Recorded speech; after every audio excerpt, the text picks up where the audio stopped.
What's up, everybody? Thank you for tuning in to the Tomatolito Show. And first and foremost, happy New Year's Eve. It's been a few days since I've had a chance to talk to you. It's been a few days since I've been posting content. And obviously with the holidays and some minor obstacles have come in the way and so forth. But everything's great. We're finishing out the year. We're a few hours away from bringing in the new year, from welcoming 2021 and putting 2020 behind us. With that said, it couldn't have worked out better. The way that I had the episodes and my scheduling as far as episodes and what I was planning on putting out. Today's episode it just worked out perfectly, coincidentally, but perfectly, because if we're going to talk about 2020 and if it's a better moment, I should say there's no better moment than to talk about the fight of the year and the way that everything worked out. This is the episode, and I couldn't be happier to put this one out there for you. We're a few hours away, like I said, from hitting midnight as far as mountain time here, mountain standard time in the United States. And so if you have a few hours to sit back and revisit some of these fights, whether you end up watching the fights in its entirety, or if you get to just watch the highlights just to relive those key moments from these fights, or if you didn't get to watch the fights, take a few seconds from the moment that you hear this episode. Take a few seconds, check these fights out, and let's jump right in. I'm going to take it a step further. I'm going to go ahead and cover some of my favorite fights, at least a couple of my favorite fights in the UFC realm, and also in Bellator. I know I've been a big proponent for Bellator. They seem to be getting their act together here come 2021. A lot of good news coming out on their behalf to close out this year. And so I got one favorite fight throughout the year. I think this fight stood out amongst all the other ones. And so I'll go ahead and start with that one, and we'll close out with boxing. Boxing, of course, hands down. We've heard two fights go back and forth. One of them seems to be unanimous on everybody coming out of everybody's mouth. They automatically mentioned this one fight. There's a second fight that's also getting thrown in there for either knockout of the year or fight of the year and knockout of the year contender. Just like the main one that everybody keeps mentioning. And I'm going to throw a third one at you that I had mentioned in a prior episode, but it doesn't seem like it caught any legs. It doesn't seem like it caught a lot of people's attention. I don't know why. To me, it was the better of the three matches as far as boxing is concerned. There was better skill, finer skill at that, better boxing through and through, and it was exciting as well. There were knockdowns in the fight, and it ended up getting stopped down the final stretch of the fight. So let's jump right in. As far as Bellator goes, to me, hands down, the super fight, what they billed as a super fight was Douglas Lima challenging Gegard Mousasi, and they each put their title on the line. Gegard puts his title on the line. Douglas Lima's moving up divisions to challenge and try to accomplish his version of or Bellator's version of a champ type thing, right? That type of status. It was billed as a super fight, and it was an awesome fight. Back and forth. You got skill and technique at its highest level. Douglas Lima, action type fighter. Gegard Mousasi, just consistent, blue collar, great ground game, great striking, just continues to put the pressure on you and come forward. Douglas Lima, a little bit more of a highlight reel as far as kicks and punches, angles. He just has you thinking and just catches you off guard. If you blink, you may miss something. And the fight was just that. It was a back and forth battle between the two. Gegard Mousasi defends his throne, and he ends up being victorious, right? It was a super fight, and I'm sure we're going to see these guys down the line against one another once again. I have no doubts about that. So Bellator, that was the best fight of the year to me. Gegard Mousasi, Douglas Lima. On the UFC side, just recently we had Davison Figueiredo and Brandon Moreno. That was an awesome fight. If you didn't get a chance to check that out, check that fight out. That was the epitome of striking and heart and chin, the dedication that each one of these fighters has towards the sport showed. the hard work, the years, the grinding, it showed on this fight. Just like another UFC favorite of mine, UFC fight favorite for 2020, which was Dustin Poirier and Dan Hooker. Seems like that fight got thrown under the rug. A lot of people forgetting about that fight that happened midway through 2020. And that's a fight, if my memory doesn't fail me, that's a fight in which both of them ended up in the hospital next to one another. There were multiple injuries that each one had. They were marked up. It was a bloody fight. They were just kicking those legs from under one another. It was as gruesome of a fight as I've seen in recent memory. And of course, Dustin Poirier, he's just a solid guy. I love watching his fights. And Dan Hooker, he trains with Adesanya, trains with Volkanovski. They're all out of the same gym. And it's just top level performance, time in and time out from Dan Hooker. You're bound to not get disappointed on any of his fights, especially the fights that he had with Paul Felder. Those are also classics, right? And so those are my favorites from the UFC side. We jump over to boxing. Hands down, everybody's been talking about Jose Cepeda and Ivan Baranchyk. A lot of people did not recognize who these names were.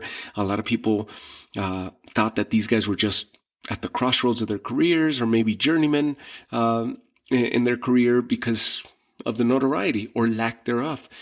Neither one of these guys, neither one of those statements is true. Both of these guys are at the peak and at the highest levels as far as a 140 division is concerned.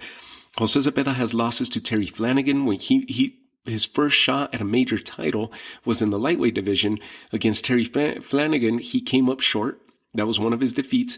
And then he ended up challenging in the 140 division. He challenged Ramirez, Jose Carlos Ramirez. He ends up challenging him and comes up short. So a lot of people in that fight, that was for the WBC strap, and the strap that Ramirez still holds.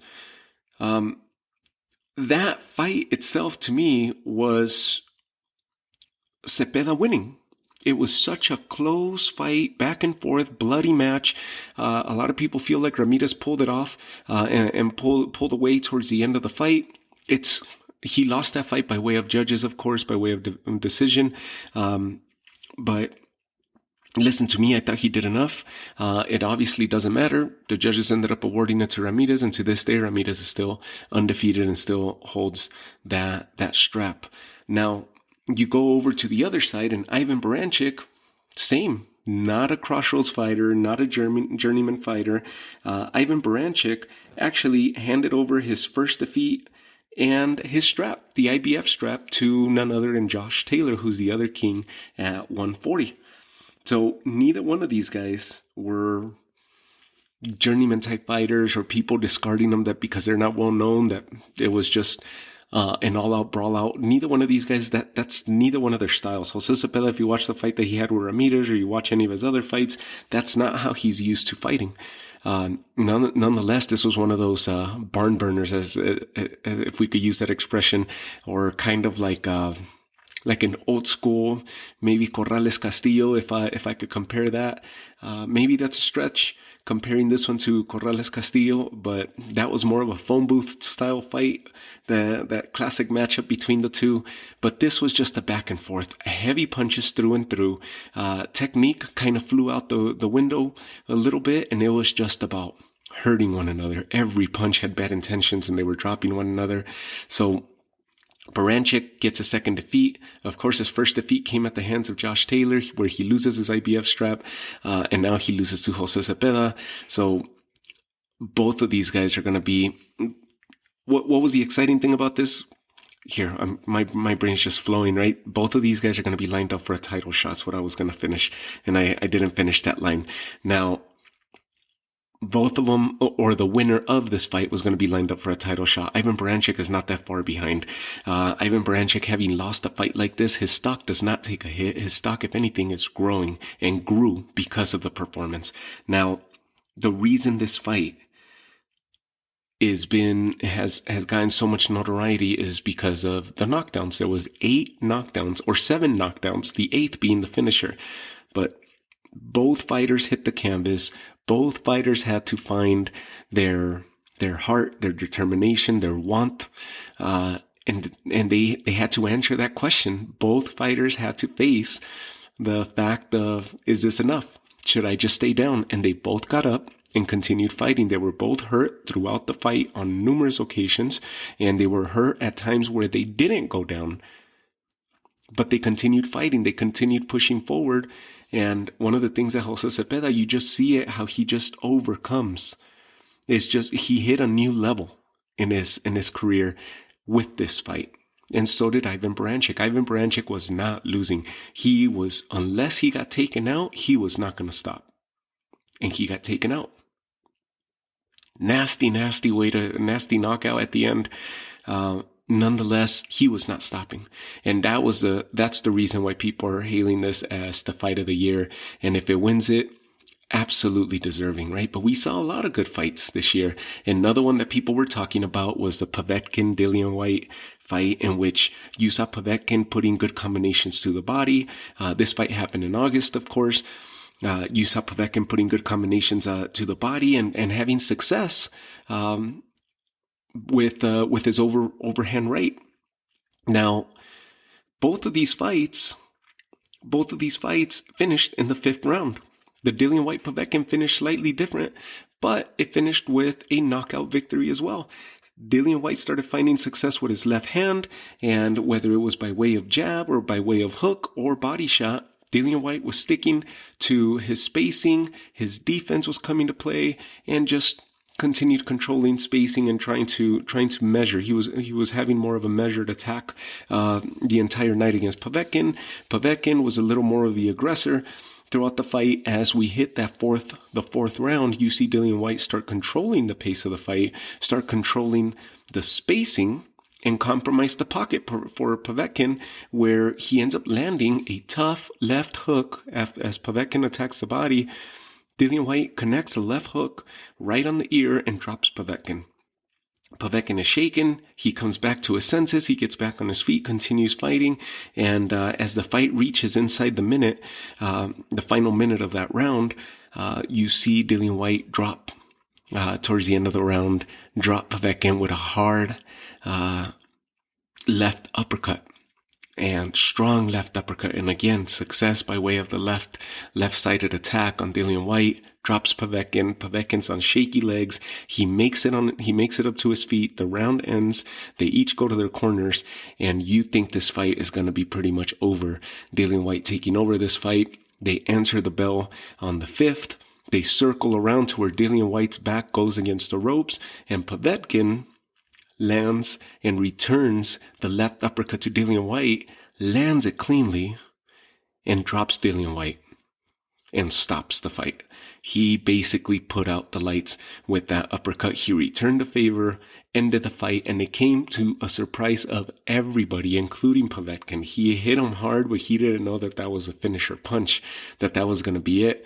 Dillian Whyte got caught off guard. The corners were caught off guard. The commentators, everybody, and us as the fans, we were like, holy, Povetkin was just on his way out just a few seconds ago. Here they go. They answer within a minute, right? And they answer the bell, and he goes and finishes the show. And it goes to show you time and time again how one punch can change the momentum or the entire fight in the heavyweight division. And there's your proof. If you didn't get to watch that fight, go check it out. Especially all these fights that I mentioned, if you have the ESPN Plus app, if you have DAZN, if you have, what's the other one? UFC Fight Pass, right? If you have all these apps, then you made it. You could check out all these fights. If not, listen, YouTube's always the best option. And if you don't find somebody who posted the full fight on there, I'm sure you're bound to find a good link, in which you could watch all these fights. And last but not least in boxing, to me, the one that I feel like got overlooked was the rematch between El Príncipe Carlos Cuadras and El Gallo Estrada. To me, that fight should have been the fight of the year, or should be the fight of the year. That their first match was an all-out war. This is a throwback to the Marco Antonio Barrera and Eric Morales type fights, the Marquez against Rocky Juarez. This is a throwback to old school, technical, striking, technical, defense, great footwork, speed, and accuracy. The style of boxing was definitely levels above the other candidates, in my opinion. Now, Gallo Estrada ends up getting dropped early in the fight. Carlos Cuadras goes down through the fight. During the fight, he goes down twice, and then the fight ends up getting stopped in the 11th. We're in the final stretch of the fight. The referee steps in, stops the fight, and keeps Cuadras from taking any additional damage. Gallo Estrada, the man to beat right now, and now it looks like they're going to be headed to that final rematch, the rematch that he's been calling for years and years and years against Chocolatito. It looks like it's going to happen. It looks like it's bound to happen in the first quarter of 2021. So we'll keep an eye out for that one. But that to me was the finer skills were displayed, and the finer boxing was displayed in that fight. A lot of people have ignored it. If you didn't get to see it, check it out. Even if it's in Spanish language and you find a link in the Spanish language, just mute it and just enjoy the ride. It was an awesome, awesome display of boxing. I leave you guys with that. Bellator had something good, and that was a super fight for sure. UFC, those are two of my favorite fights that I saw this year. A lot of people saying Davis and Figueiredo, Brandon Moreno should be the fight of the year, rightfully so, and deservingly so. But people forgot about that Dustin Poirier, Dan Hooker. And you also had Justin Gaethje and Tony Ferguson as well. That was an awesome fight as well. But towards the end, it started being more of a Tony Ferguson not going away, coming at Justin Gaethje as a zombie, and Justin Gaethje just tearing him up. It became more of a one-sided affair down the stretch of the fight until the final stoppage came. In boxing, listen, you can't go wrong. Cepeda and Baranchyk, more than deserving, not knocking on their boxing whatsoever, because these guys are at their peak of their careers right now. I just felt like Estrada and Cuadras were the little bit, they had better technique. It was a different type match. It was a different type matchup, and they engaged in more of a boxing technical fight. And the more of a throwback to that classic style that I enjoyed in the early 2000s, in the 90s and the early 2000s. Nonetheless, Baranchyk and Cepeda was all out action, as was Povetkin and Dillian White for a heavyweight fight, right? So they're bound to have their rematch as well, Dillian White and Povetkin in the first quarter of 21, and we'll see what else boxing brings to us and the fight game as a whole. With that, if you have a few hours tonight, sit back, watch these fights, watch as many of them, or watch the ones that you didn't get to watch, or if you saw all of them, just recap them, go watch some highlights, sit back, have a drink, enjoy these last few hours as we say goodbye to 2020 and we welcome 2021. I leave you all with that. Thank you guys again for tuning in to the Toma Todito show, and I'll see you on the other side. Take care.